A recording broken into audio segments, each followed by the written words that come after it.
What happens when international cartels try to outsmart America's southern border by turning Florida's coastline into their new highway? In August 2025, federal agents and local sheriffs uncovered a smuggling pipeline unlike anything the state had seen before. Backed by cartel resources, the network moved narcotics and human cargo directly from the Bahamas into U.S. waters with professional precision. It wasn't just small-time crime, it was global coordination, counter-surveillance, and calculated risks. But law enforcement struck first. Can teamwork between agencies truly dismantle such complex international operations before they expand further? Hi, before we continue, your one click on the subscribe button fuels all the effort behind this and every future video. The operation began quietly, long before the public even knew something was unfolding. Federal investigators, supported by local partners, had picked up intelligence of suspicious activity involving a group of men renting an Airbnb in Fort Pierce, Florida. To neighbors, the house appeared like any other vacation rental, but to trained eyes, the movement suggested organization, planning, and preparation for something larger. Inside, investigators later learned, the entire smuggling mission was being coordinated. Routes were mapped, boats were assigned, and counter-surveillance teams were placed on nearby beaches to monitor law enforcement presence. At dawn, the stage was set. Around 5:30 a.m., 3 boats departed from the Fort Pierce Inlet, all between 33 and 42 feet long. These were not fishing vessels or pleasure crafts. They were built for speed and loaded with people and narcotics. Law enforcement had already positioned themselves for interception. So with help from U.S. Customs and Border Protection, Air and Marine Operations, Homeland Security, Florida Fish and Wildlife, and the Florida Highway Patrol, they set their plans in motion. The FBI, DEA, Homeland Security, Customs and Border Protection, Florida Fish and Wildlife, and the St. Lucie County Sheriff's Office all worked in unison, covering the water, air, and shoreline. Out of the darkness, the 3 vessels emerged. 2 complied immediately when law enforcement cut across their paths. The 3rd attempted to escape. Its engines roared as the vessel surged forward, sending spray across the inlet. A chase lit up the water as federal agents pressed in pursuit. Within seconds, the fleeing boat was disabled and its crew taken into custody. Florida's calm shoreline had momentarily turned into a battlefield, but the response was swift, coordinated, and effective. The discoveries on board stunned even experienced agents. In total, 30 Chinese nationals, including 2 children and 5 Bahamian smugglers, were found across the boats. Alongside them were 370 pounds of cocaine, packaged and prepared for delivery.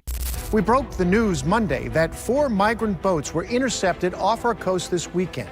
On board, 30 Chinese nationals, including 2 children, 5 Bahamians, and 168 kilograms of cocaine. The St. Lucie County Sheriff's Office uncovered what they say is a smuggling operation involving more than 30 people. Several law enforcement agencies worked together after learning a group of men was planning to travel to the Bahamas to pick up illegal drugs and, quote, smuggle undocumented immigrants into the U.S. The numbers alone revealed the professional nature of the mission, but investigators also uncovered beach-based counter-surveillance teams that were tracking law enforcement movements. This was no small operation. It was a cartel-backed smuggling pipeline designed to bypass land border restrictions and funnel narcotics and migrants into the U.S. By the time the smoke cleared, 38 arrests had been made. Authorities described it as one of the most sophisticated maritime smuggling plots ever disrupted on U.S. soil. Officials emphasized that this was not an isolated attempt, but rather part of a much larger international conspiracy. Links were traced back to networks in the Bahamas and even further abroad, with indications of Chinese criminal organizations orchestrating logistics from overseas. The financial aspect underscored the magnitude of the scheme. Migrants were reported to have paid between $30,000 and $35,000 each for the journey. Cartels, already profiting from narcotic sales, were doubling their revenue by charging desperate individuals for the dangerous sea passage. Authorities noted that many of these migrants first entered the Bahamas legally, then relied on smugglers for the final stretch. The pipeline was designed with military-style precision to minimize risks and maximize profits. Investigators also highlighted the personal cost to the migrants.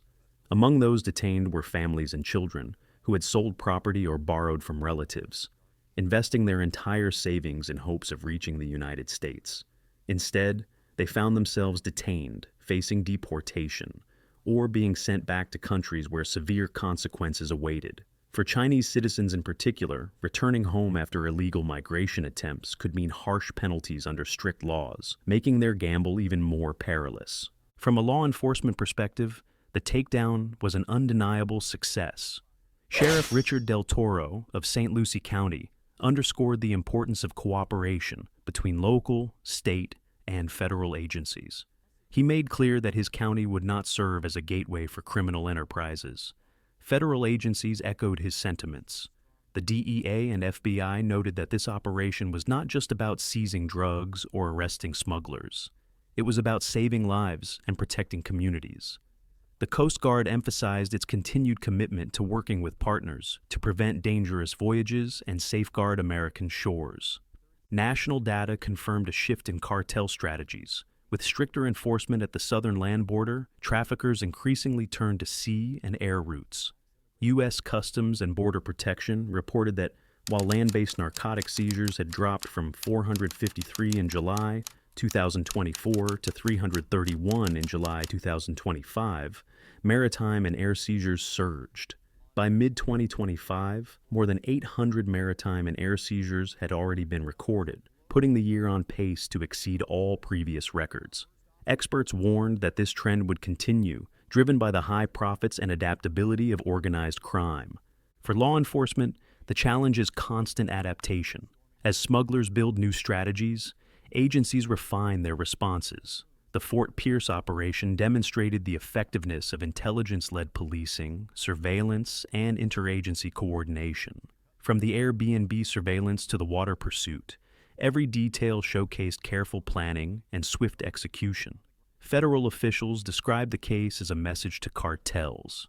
No matter how sophisticated the smuggling attempt, U.S. agencies are ready to respond with greater precision. But beyond the immediate success, the operation revealed the human dimension. Migrants, often treated as commodities by traffickers, endured perilous journeys, only to end up in detention. Children were carried alongside narcotics, used as shields in criminal enterprises.